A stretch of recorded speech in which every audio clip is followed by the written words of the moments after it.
Hello, welcome to the Glasstire Top Five. It's the week of February 16th, 2017. I'm Rainey Knudson, and I'm here in San Antonio with our very special guest, the artist Ana Fernandez. Thank you for joining us. Thank you for having me. So, you're a painter. Yes. But in addition to painting, you have a cool job.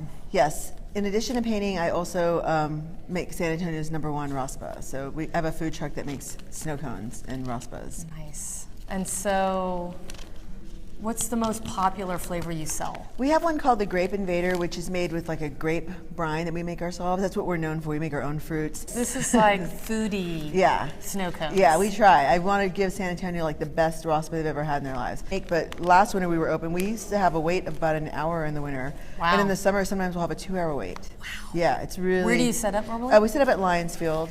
So #5 is Victoria Suscum at Cinnabar.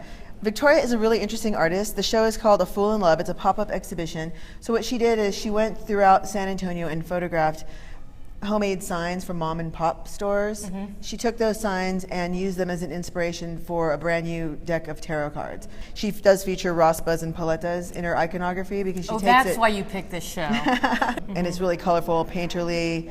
It's nice to see some paintings, and it's just very fresh and fun. And I think it's a really great, really interesting show. And she actually made her own deck of cards. They made them into a deck, and then at the reading, they read from her deck of tarot cards. #4 is at Photographs Do Not Bend Gallery in Dallas. It's Janine Makhnabe's show. It's called Through Darkness to Light, Seeking Freedom on the Underground Railroad.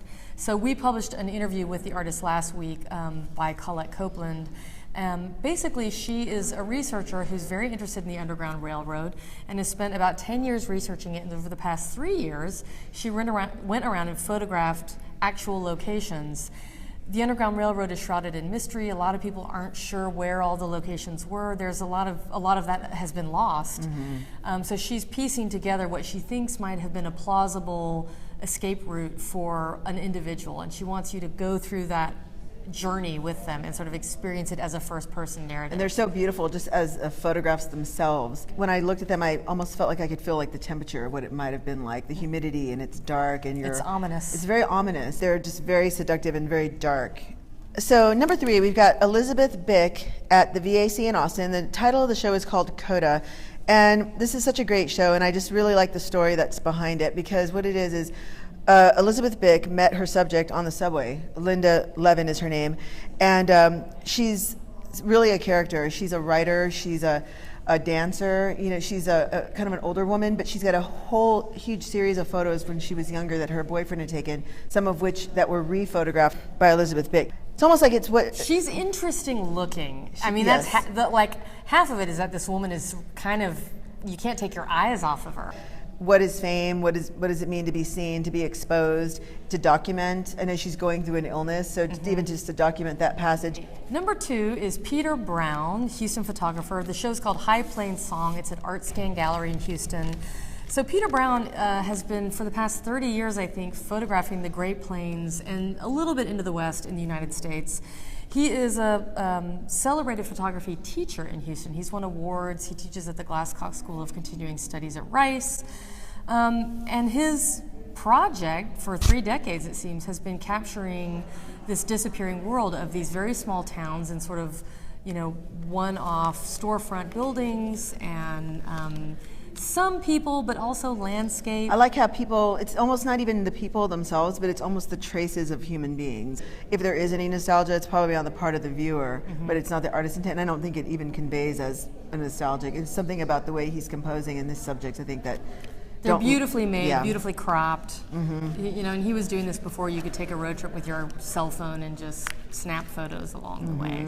So #1 is called Critical Mass. It's a faculty show at the Southwest School of Art. And we are here. We're here at the Southwest School of Art.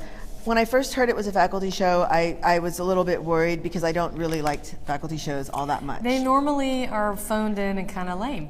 Yes. To me, a faculty show, it feels like almost like a banquet. Like they're obligated to go and do this. Like every year you put on your suit and go to the banquet. That's what a faculty show normally feels like.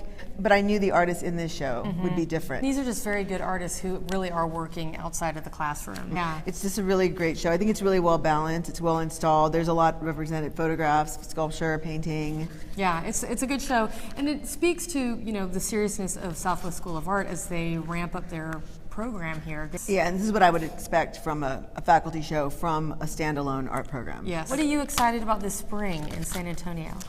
I know that in the next couple of days there's going to be the show at the Guadalupe that I want to see. It's a big, huge, multiple show. It features a lot of San Antonio artists making art that's inspired by our city. So there's a lot going on, a lot of shows coming up. And you've got a show coming up. Yeah, I have a show coming up. It's going to be at Cinnabar, so full disclosure, I am having a show at Cinnabar, but I still recommended Victoria Suscom's show because she's just such a great artist. Go see some art. Go see some art.